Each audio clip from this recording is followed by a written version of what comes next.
एक बुढ़िया माई रोज मिट्टी के गणेश जी की पूजा करती थी। बेचारी बुढ़िया के बनाए गणेश जी रोज गल जाते थे।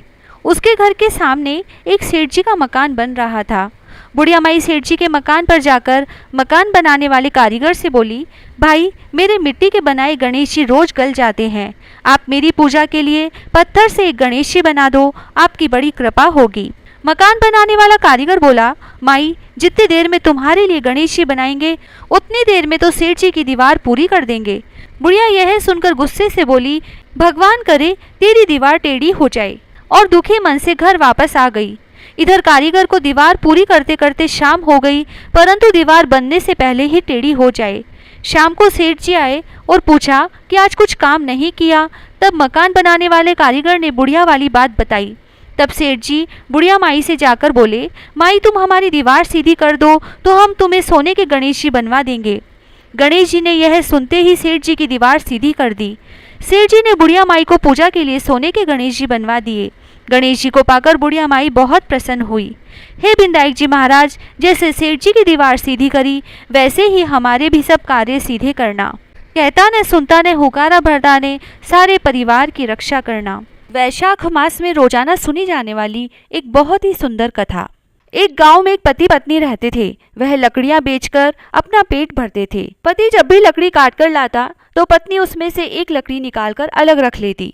वैशाख का महीना आया, सब लोग वैशाख स्नान करने लगे तो पत्नी ने भी वैशाख स्नान किया।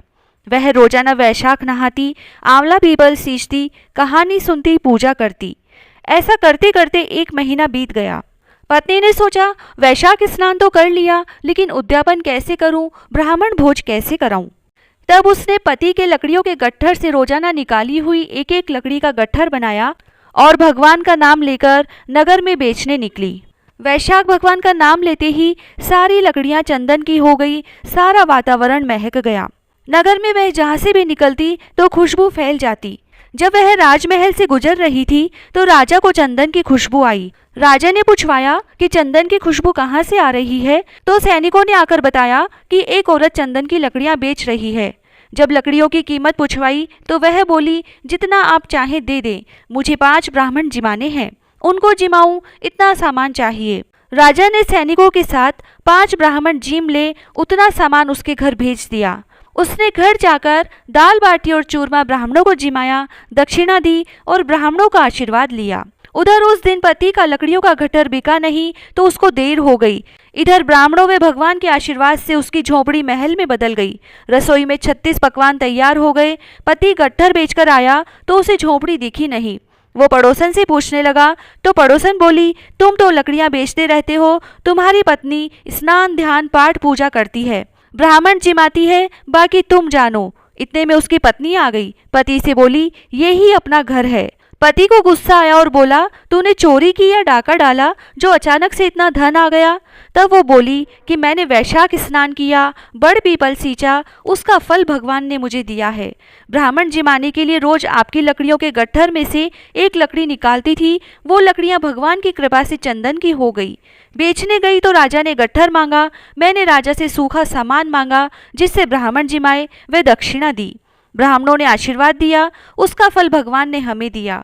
तब पति को तसल्ली आई। दोनों पति पत्नी ने साथ भोजन किया और महलों में वास किया। हे भगवान, जैसे उन पति पत्नी के भंडार भरे वैसे सबके भरना, खोटी की खरी अधूरी की पूरी करना। बैसाख की कहानी। एक राजा था, वह रोजाना गंगा स्नान करने जाता था। उसके कोई पुत्र नहीं था। राजा बहुत दुखी रहता था। उसने बैसाख महीना स्नान ध्यान व्रत उपवास दान धर्म तथा दया में व्यतीत किया। वह रोजाना गंगा मैया से कहता, हे गंगा मैया, मुझे एक बेटा दे दो। इसी आशा से उसने बैसाख स्नान किया था। वह रोजाना सुबह जल्दी स्नान करता था और सोचता था कि सबसे पहले गंगा स्नान मैंने किया है, लेकिन उसके आने से पहले ही पानी हिलता हुआ नजर आता था। तब उसे विचार आता कि नगरी में ऐसा कौन स्त्री पुरुष है जो मेरे से पहले ही स्नान कर जाता है।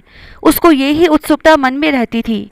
उसने प्रण किया कि अगर कोई स्त्री होगी तो मैं उससे विवाह कर लूंगा। इसी सोच में वह एक दिन जल्दी उठकर गंगा स्नान के लिए गया। वहां जाकर उसने देखा कि एक बंदरिया स्नान करके पेड़ पर चढ़ गई। वह अचंभा करने लगा कि बंदरिया रोजाना गंगा स्नान करती है। वह गंगा किनारे एक पेड़ पर रहती थी और राजा के आने से पहले ही स्नान कर लेती थी और गंगा मैया से कहती थी कि गंगा मैया, राजा को बेटा दो तो मुझे 7800 पोते देना। बंदरिया मनुष्यों की भाषा बोलती थी और राजा के कहते ही बोल देती। राजा बोलता, बैसाख भगवान, विष्णु भगवान, मुझे एक बेटा दो, तो बंदरिया बोलते कि मुझे 7800 पोते दो। भगवान ने दोनों की बात सुनी और दोनों को आशीर्वाद दिया। राजा ने विचार किया कि मैंने गंगा किनारे मन में संकल्प किया है तो मुझे उसे पूरा करना चाहिए, और सैनिकों को बुलाकर कहा कि जाओ, गंगा किनारे एक बंदरिया है, उसे लेकर आओ, मैं उससे विवाह करूंगा। राजा के सैनिक बंदरिया को ले आए। राजा ने आला गीला बांस कटाकर फेरे ले लिए और बंदरिया को महल में रख लिया। राजा के पहले से ही रानियां थी। वे सब रानियां बंदरिया से चिढ़ने लगी कि हमसे बच्चा नहीं हुआ, इसीलिए राजा बंदरिया से बच्चा चाहते हैं। अब बंदरिया महल में ही रहने लगी। बहुत दिन हो गए। कुछ दिनों बाद बैसाख महीना वापस आया। एक दिन राजा ने खाना खाकर आम की गुठली को वहीं छोड़ दिया। बंदरिया आई और उस गुठली को खा गई। उस गुठली से उसके गर्भ रह गया। यह बात पूरे राजमहल में फैल गई। जब बंदरिया को 7वां महीना लगा तो वह राजा से बोली कि मुझे बच्चा होगा तब मैं कैसे आवाज दूंगी, और मेरी आवाज से कोई आएगा भी नहीं। राजा ने उसकी बात सुनकर कहा कि तुम सही बोल रही हो। यह बात सोचकर राजा ने उसके महल में घंटी लगवा दी और बंदरिया से कहा, जब भी तुम्हें तकलीफ हो तब यह घंटी बजा देना, और उसके डोरी बांधकर बंदरिया के हाथ में पकड़ा दी। थोड़े दिनों बाद रानियां बंदरिया के महल में उससे मिलने गई तो घंटी को देखकर उससे सारी बात पूछी तो बंदरिया ने बताया कि राजा ने लगवाई है। रानियों ने विचार किया कि अगर इसको बच्चा हो गया तो हमारा मान घट जाएगा। इसी बात से परेशान होकर रानियों ने कहा कि घंटी बजाकर दिखाओ, राजा आते हैं या नहीं। बंदरिया ने रानियों के कहने से घंटी बजा दी। घंटी सुनकर राजा आए तो सभी रानियां हंसने लगी और सब ने राजा का मजाक बनाया और कहा कि राजा जी, जानवर की प्रवृत्ति होती है उछल कूद करने की, इसी उछल कूद में घंटी बजा देगी तो आप बार बार राज्यसभा छोड़कर आएंगे। राजा ने भी रानियों की बात का समर्थन किया कि सही कह रही है। उधर रानियों ने विचार किया कि जब इसको बच्चा होगा तो नदी में फिकवा देंगे और राजा से कह देंगे कि पत्थर हुआ है। रानियों ने यह बात दासियों को समझा दी। अब बंदरिया के बच्चा होने का समय आया। बंदरिया को पीड़ा होने लगी। तब उसने घंटी बजाई। घंटी की आवाज़ सुनकर राजा नहीं आए। राजा ने सोचा कि बंदरिया जानवर है, ऐसे ही बजा दी होगी, और राजा नहीं आए। उधर रानियों ने जब घंटी की आवाज़ सुनी तब दासी को बुलाकर बंदरिया के महल में गई और बंदरिया को समझाने लगी कि बच्चा होता है तब आंखों पर पट्टी बांधते हैं।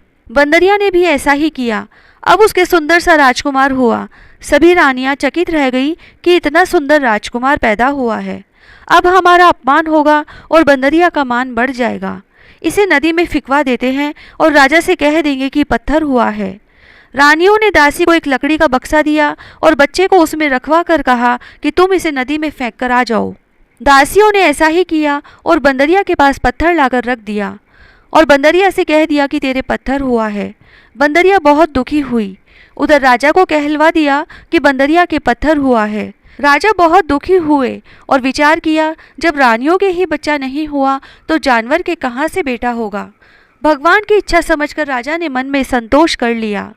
उधर एक दासी ने बक्सा ले जाकर मिट्टी की खान में रख दिया।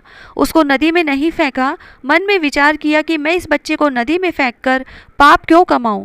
मैं तो इसको रानियों के आदेश से यहाँ ले आई, अब इसको मारकर मुझे क्या मिलेगा।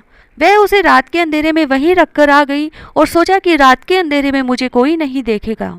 सुबह जब सूरज की किरणें निकलती है तो कुम्हार घड़े बनाने के लिए मिट्टी लेने गया। वहां बक्से में से बालक के रोने की आवाज़ आई तो खोलकर देखा तो इतना सुंदर राजकुमार था।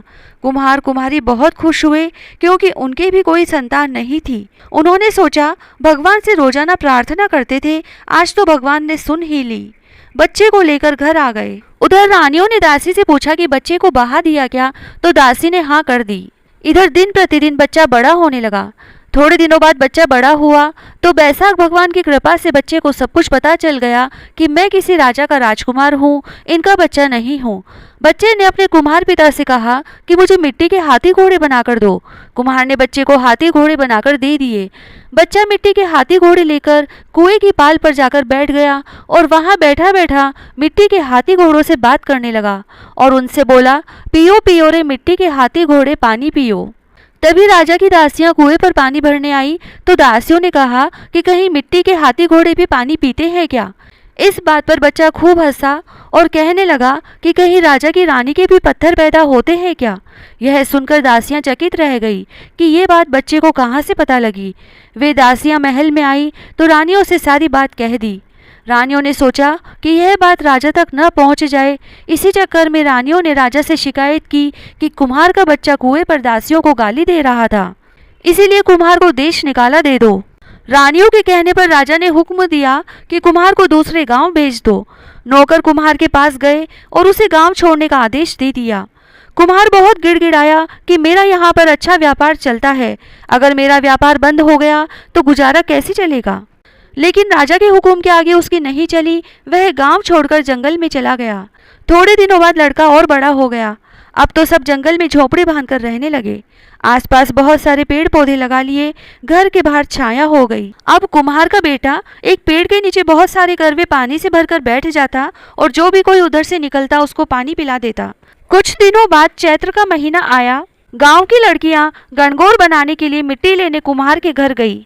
दिन में तेज धूप थी तो उनको प्यास लगी। सबने कहा हमें पानी पिला दो, लेकिन कुम्हार के लड़के ने कहा पानी एक ही शर्त पर पिला सकता हूँ कि तुम सब लड़कियां मेरे चारों तरफ परिक्रमा लगाओ। सब लड़कियां कुम्हार के बेटे के साथ साथ परिक्रमा लगाती गई और पानी पीती गई और मिट्टी के घड़े लेकर घर आ गई।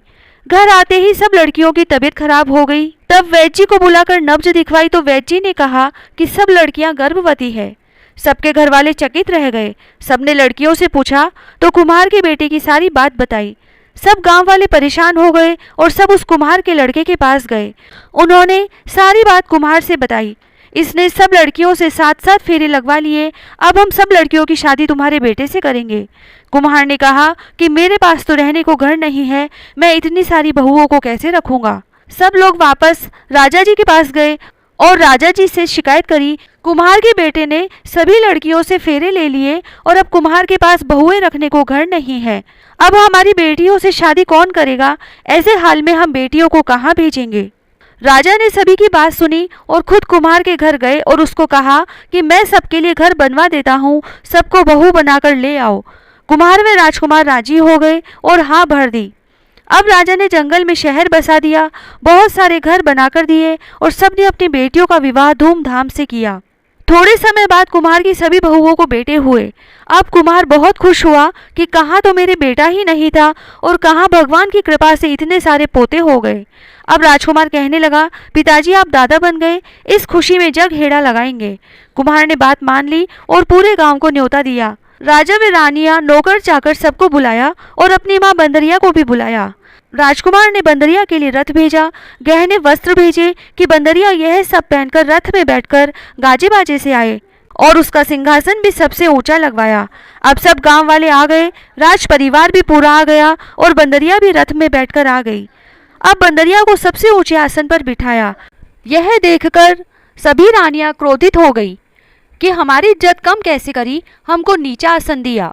सबने राजा जी से कहा कि आपने कुम्हार की इतनी सहायता करी और इसने आपका सिंहासन नीचे लगवाया है, जबकि बंदरिया का आसन ऊंचा लगवाया है।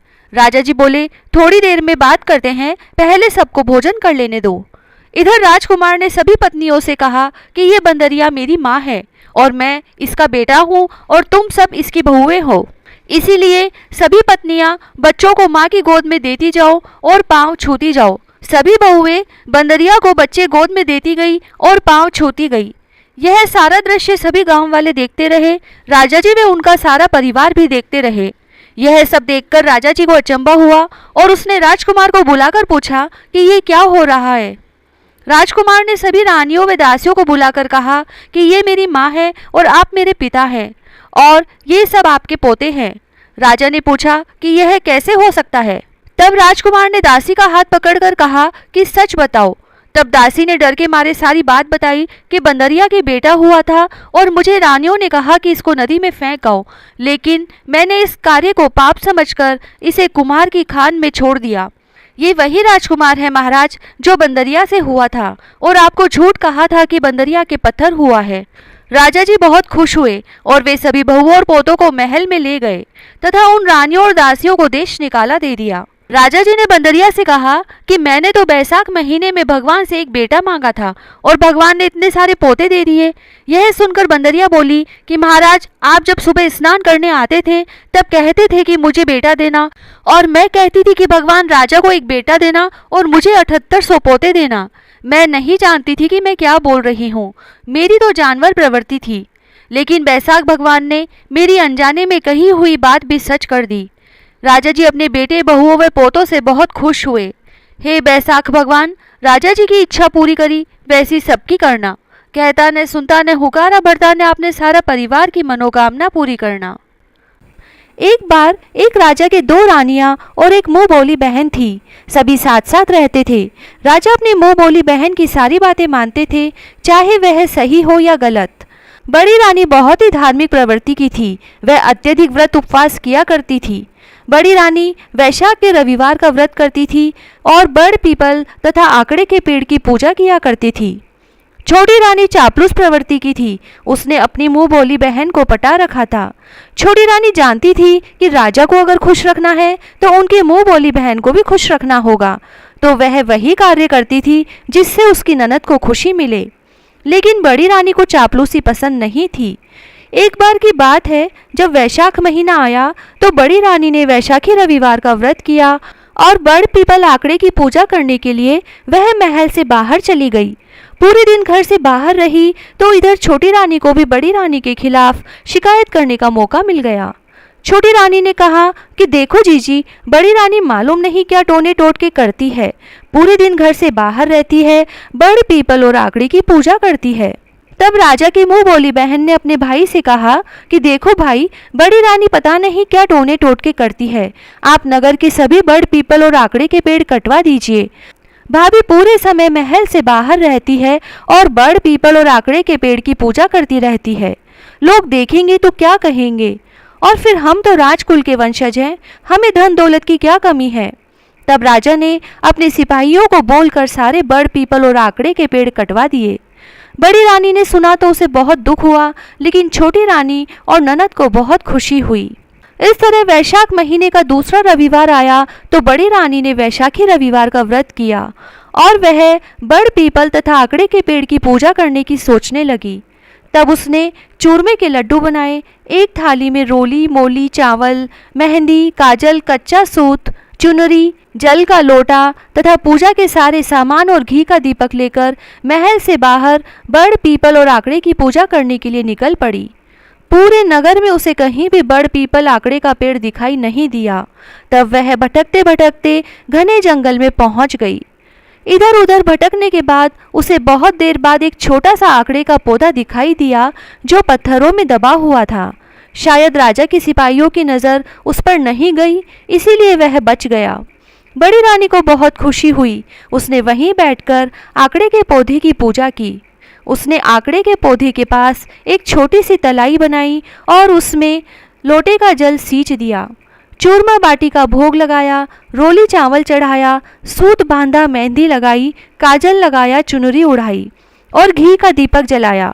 फिर वहीं बैठकर बड़ी रानी ने कथा सुनी और राजा और प्रजा की खुशहाली की कामना की।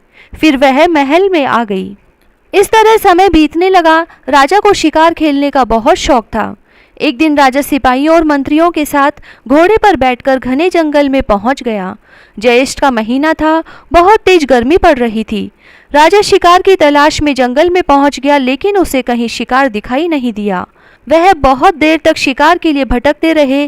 धीरे धीरे उन लोगों के पास खाने पीने का सामान भी खत्म हो गया। अब राजा को बहुत तेज पानी की प्यास लगी।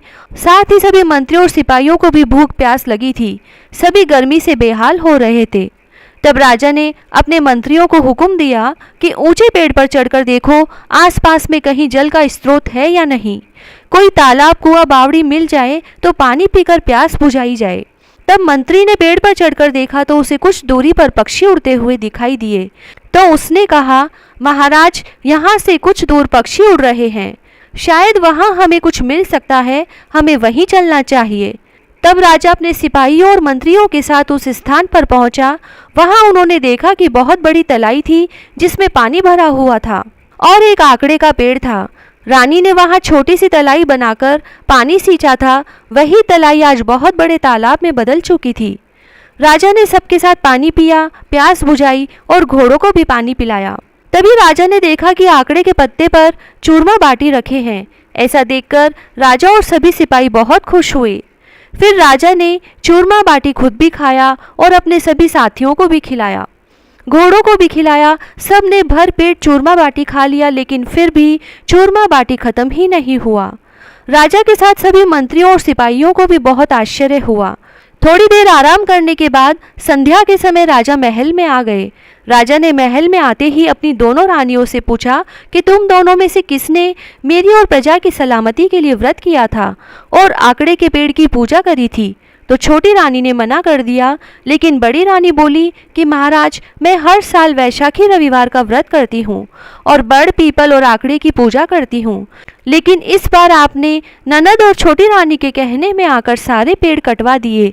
तब मुझे घने जंगल में एक छोटा सा आकड़े का पेड़ दिखाई दिया, तो मैंने वहीं बैठकर पूजा की और सुहाग की सलामती और प्रजा की खुशहाली के लिए दुआ मांगी थी। तब राजा ने अपनी गलती मानते हुए अपनी बहन को उसके ससुराल भिजवा दिया और छोटी रानी से कहा, तुम्हें भी बड़ी रानी से कुछ सीखना चाहिए। उस दिन छोटी रानी भी अपनी गलतियों को समझ रही थी और उसे भी अक्ल आ गई थी।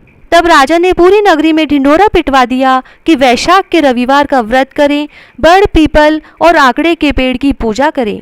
हे वैशाख देवता, जैसे बड़ी रानी पर टूटे वैसे सब पर टूटना, कहता न सुनता न हुकारा भरता न, सबकी मनोकामना पूरी करना। तुलसी माता को सींचने की एक बहुत ही सुंदर कहानी। एक परिवार में ननद भाभी रहती थी। ननद अभी कंवारी थी। वह तुलसी की बड़ी सेवा किया करती थी। वह तुलसी माता को प्रतिदिन नियम से सींचा करती थी और अपना बहुत सा समय तुलसी माता की सेवा में व्यतीत करती थी।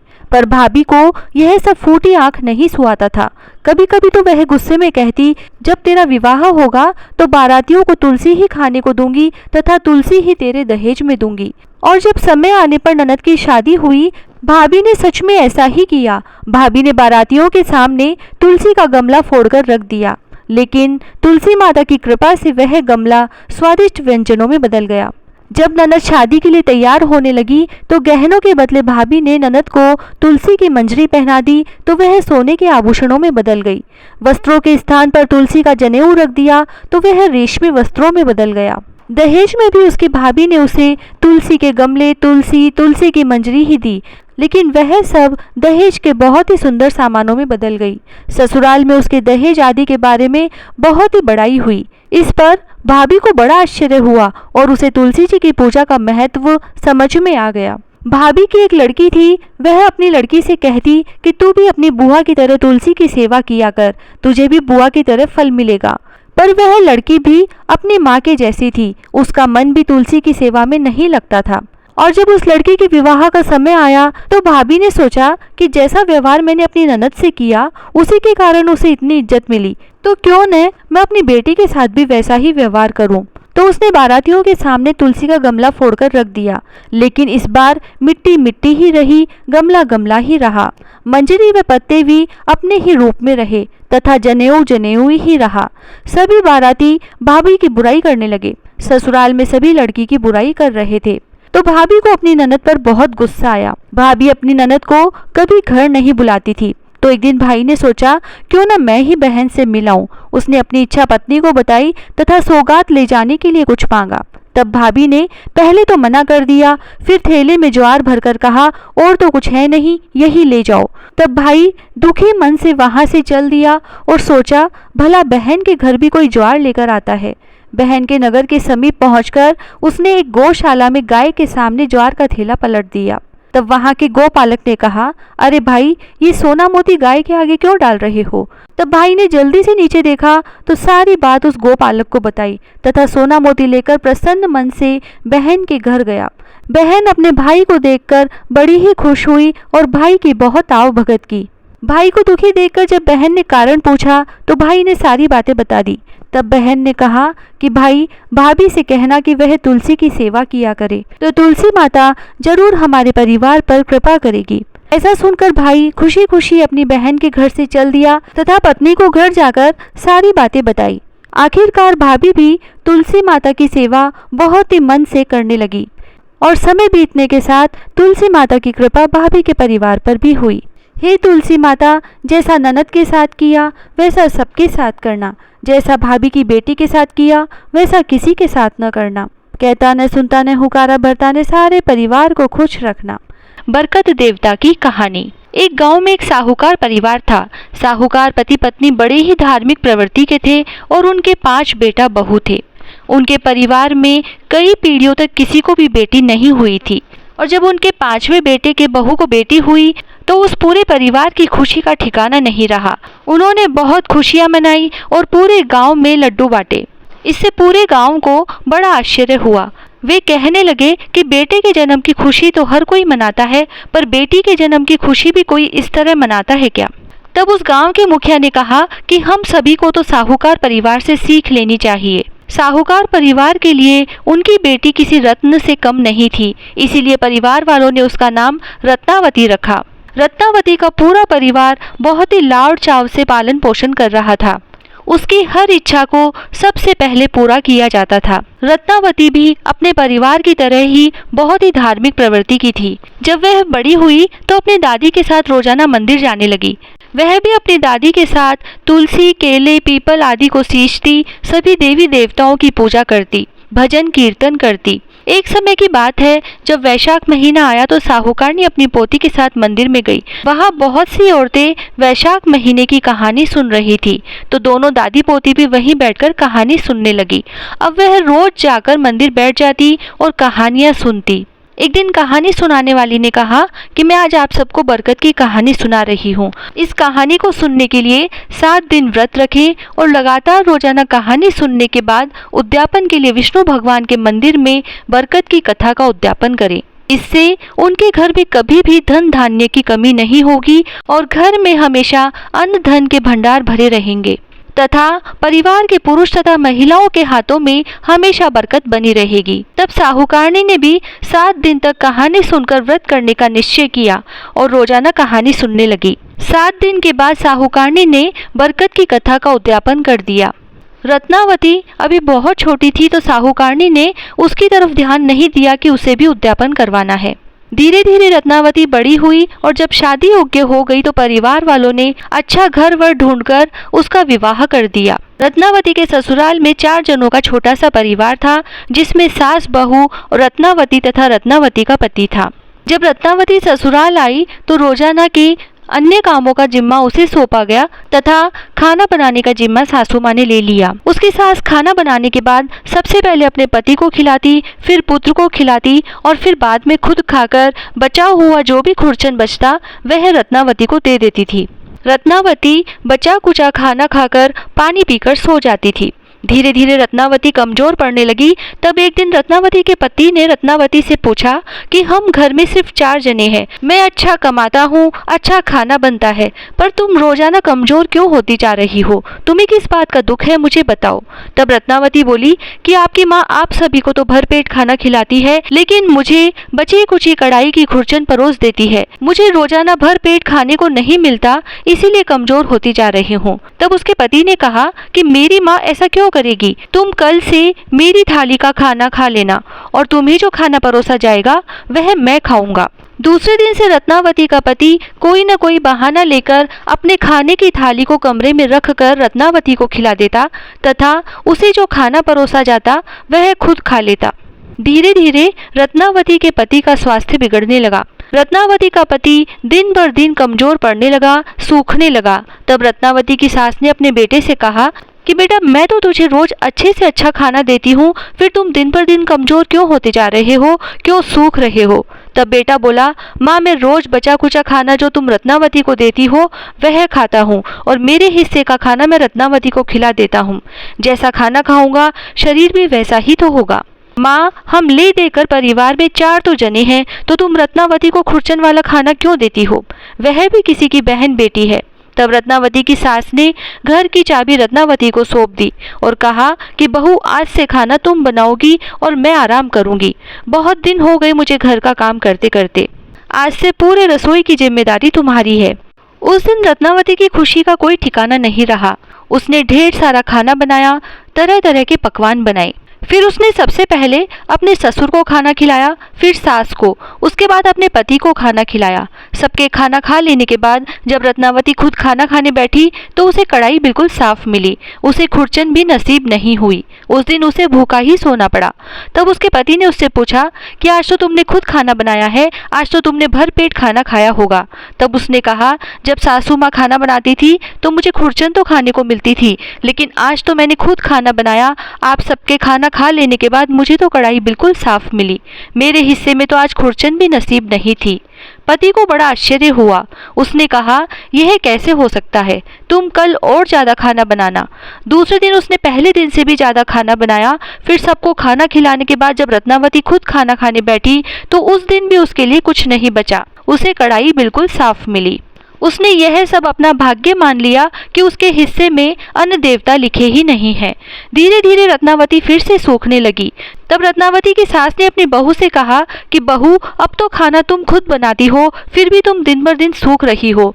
तब रत्नावती ने पूरी बात अपनी सास को बताई। तब सास, ससुर और उसके पति को बड़ा आश्चर्य हुआ कि रत्नावती खुद खाना बनाती है, ज्यादा खाना बनाती है, तो भी सबके खा लेने के बाद उसके लिए कुछ नहीं बचता, कढ़ाई बिल्कुल साफ मिलती है। तब रत्नावती की सास ने अपने बेटे से कहा कि बेटा, तुम कुछ दिनों के लिए बहू को उसके पीहर लेकर चले जाओ, शायद वहाँ कुछ ढंग से खा लेगी तो इसका शरीर ठीक हो जाएगा। यह तो दिन बर दिन कमजोर होती जा रही है। इस तरह रत्नावती का पति रत्नावती को लेकर अपने ससुराल आ गया। जब रत्नावती मायके आई तो सभी ने रत्नावती की हालत देखी तो उनसे रहा नहीं गया और उन्होंने कहा कि बेटी, हमने इतना अच्छा परिवार देखकर तेरा विवाह किया था, तुझे किस बात का दुख है? क्या ससुराल वाले तुझे अच्छे से नहीं रखते? तब रत्नावती ने अपने परिवार वालों को बताया कि मेरे हिस्से में अन्न देवता लिखे ही नहीं है। जब मेरी सास खाना बनाती थी तो मुझे खुरचन तो खाने को मिल जाती थी, लेकिन अब तो मैं खुद खाना बनाती हूँ और रोज़ ज़्यादा से ज़्यादा खाना बनाने की कोशिश करती हूँ, लेकिन हर रोज़ मेरे हिस्से में सबके खाना खा लेने के बाद कुछ बचता ही नहीं है। अन्न देवता मुझसे रूठ गए हैं और मेरे भाग्य में लिखे ही नहीं है। तब रत्नावती की दादी को पूरी बात समझ में आ गई। तब रत्नावती की माँ और दादी ने रत्नावती को बरकत की कहानी सुनाने, व्रत करवाने और उद्यापन करवाने का निश्चय किया।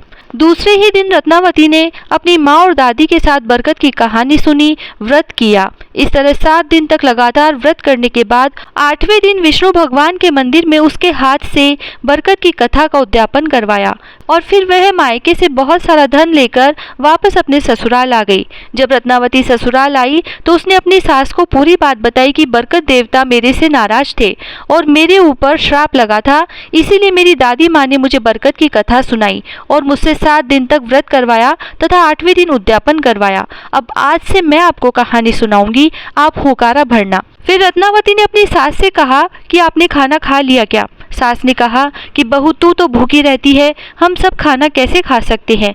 हम तो तेरे दुख में दुखी हैं। तब रत्नावती ने कहा कि आज से मैं आपको कहानी सुनाऊंगी, हम सब व्रत करेंगे और 7 दिन बाद बरकत की कथा का उद्यापन करेंगे। तब रत्नावती ने कहानी सुनाई, सास ने हुकारा भरा। रत्नावती के पति और सास ससुर ने भी बरकत की कहानी सुनी। 7 दिन तक उन्होंने भी व्रत किया और फिर 8वें दिन रत्नावती ने अपने सास ससुर और पति के साथ बरकत की कहानी और व्रत का उद्यापन किया।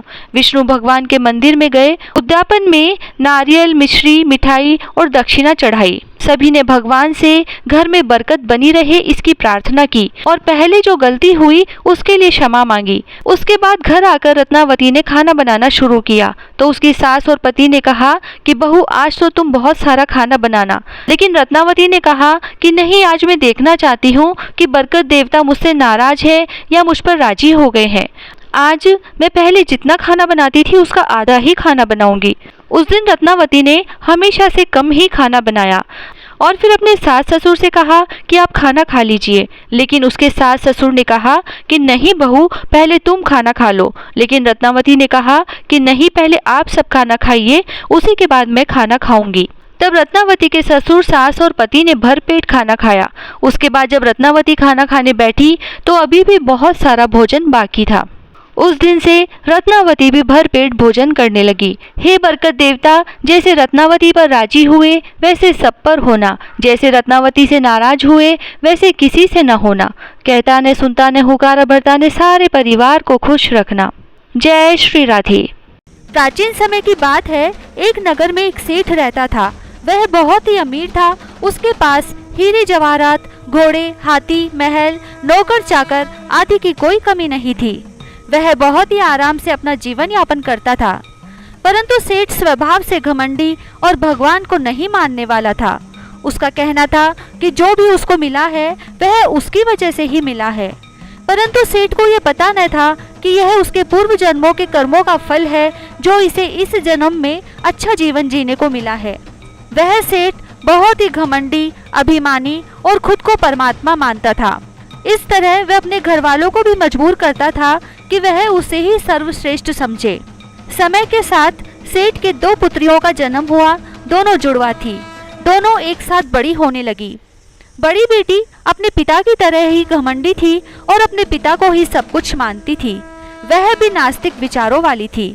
और जो छोटी बेटी थी वह अपने पिता से और बहन से बिल्कुल अलग थी। वह बहुत ही शांत स्वभाव की थी, भगवान को मानने वाली थी और अपने अच्छे कर्मों को करती रहती थी। किसी से कुछ भी शिकायत नहीं करती थी। इस तरह से दोनों बेटियां बड़ी होने लगी। एक दिन सेठ ने अपनी दोनों बेटियों को अपने पास बुलाया और उन दोनों से पूछने लगा कि तुम्हें यहाँ पर कोई कमी तो नहीं है? तुम दोनों मेरे महल में खुश हो ना? तब दोनों लड़कियों ने कहा, जी पिताजी, हम दोनों बहुत खुश हैं। सेठ ने सोचा यही सही मौका है कि जब उसे अपनी बड़ाई सुनने को मिल सकती है। उसने दोनों लड़कियों से पूछा, अच्छा तो तुम यह बात बताओ कि जो तुम्हें यह सब मिल रहा है, आराम का जीवन, सुख सुविधा, नौकर चाकर, जो भी मेरे पास है वो तुम दोनों भोग रही हो, तो यह बताओ कि तुम्हें यह सब कहाँ से मिलता है और तुम किसके भाग्य का खाती हो? यह सुनकर बड़ी बेटी झट से बोली, पिताजी, मैं तो आपके भाग्य का खाती हूँ। आपकी वजह से ही मुझे यह सब कुछ मिला है और यह आराम का जीवन मैं जी रही हूँ।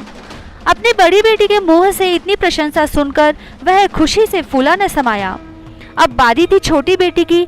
तब उसने छोटी बेटी की तरफ मुंह करके यही प्रश्न पूछा कि तुम बताओ कि तुम किसके भाग्य का खाती हो? छोटी बेटी ने कहा, पिताजी, मैं अपने भाग्य का खाती हूँ। जो भी मुझे सुख मिलता है मेरे भाग्य के अनुसार ही मिलता है। मेरे कर्मों की वजह से यह सब कुछ मुझे मिलता है। जो भी मेरे साथ हो, चाहे अच्छा हो या बुरा हो, वह मेरे भाग्य से ही मिलेगा। यह बात सुनकर सेठ को गुस्सा आ गया। सोचा इसे सबक सिखाना ही होगा। इस तरह घमंडी सेठ ने अपनी पुत्री को सबक सिखाने का सोचा और अपनी दोनों पुत्रियों का विवाह निश्चित करने का प्रण लिया। तब उसने एक दिन मंत्री को अपनी दोनों पुत्रियों के लिए वर खोजने के लिए आदेश दिया और कहा कि बड़ी पुत्री के लिए राजकुमार वर और छोटी पुत्री के लिए भिखारी वर ढूंढा जाए। सेठ के आदेश के अनुसार बड़ी पुत्री के लिए राजकुमार और छोटी पुत्री के लिए भिखारी वर ढूंढकर उनका विवाह कर दिया। अपनी छोटी पुत्री को विदा करते समय सेठ ने कहा, पुत्री, तुम्हारा वर बहुत ही गरीब है, ऊपर से अस्वस्थ भी है। बेटी ने इस पर कहा, पिताजी, मेरे भाग्य में जो था वह मुझे मिला। सेठ उसकी इस बात पर क्रोधित हुआ और अपनी छोटी पुत्री को एक जोड़ी कपड़े में ही विदा कर दिया और अपनी बड़ी पुत्री को सोना, चांदी, कपड़े और नौकर चाकर देकर विदा किया। दोनों पुत्रियां अपने पिता के घर से विदा होकर अपने ससुराल चली गई। बड़ी पुत्री स्वभाव से घमंडी थी, इसीलिए जब भी उसके घर में चींटियों का झुंड आता वह उसे मरवा देती। और छोटी पुत्री का स्वभाव शुरू से ही सरल होने के कारण उसके घर में जब भी चींटियां आती वह अपने भोजन में से आधा हिस्सा बूरा और चीनी मिलाकर उनके बिल के पास रखती और बैठकर कीड़ी नगरी की कहानी कहती। तो धीरे धीरे छोटी बेटी के घर में धन बढ़ने लगा। उसके पति की काया कंचन जैसी हो गई। उसके घर में लक्ष्मी जी के साथ कुबेर जी का भी वास होने लगा। उसका पति दिन दुना रात चौगुनी तरक्की करने लगा। कुछ ही महीनों में उसका पति सेठ कहलाने लगा। इधर बड़ी बेटी को चींटी मारने का श्राप लग गया और उसके पति को कोढ़ निकल आया। वह भी बीमार रहने लगी। उसके घर का धन वैभव सब धीरे धीरे समाप्त होने लगा। उसके सास ससुर बहू को अपशगुन मानने लगे। इधर सेठ सोच रहा था कि अब तो छोटी बेटी को सब समझ आ गया होगा, अब तो मेरा जरूर गुणगान करेगी। यह सोचकर अपने आदमियों को दोनों बेटियों को बुलाने के लिए भेजा। दोनों बेटियां अपने पिता के घर आई। अपनी दोनों बेटियों को देखकर सेठ हैरान हो गया, क्योंकि बड़ी बेटी बहुत ही गरीब अवस्था में थी और ऊपर से अस्वस्थ भी थी, और छोटी बेटी की काया कंचन जैसी चमक रही थी, ऊपर से वह गहनों से लदी थी।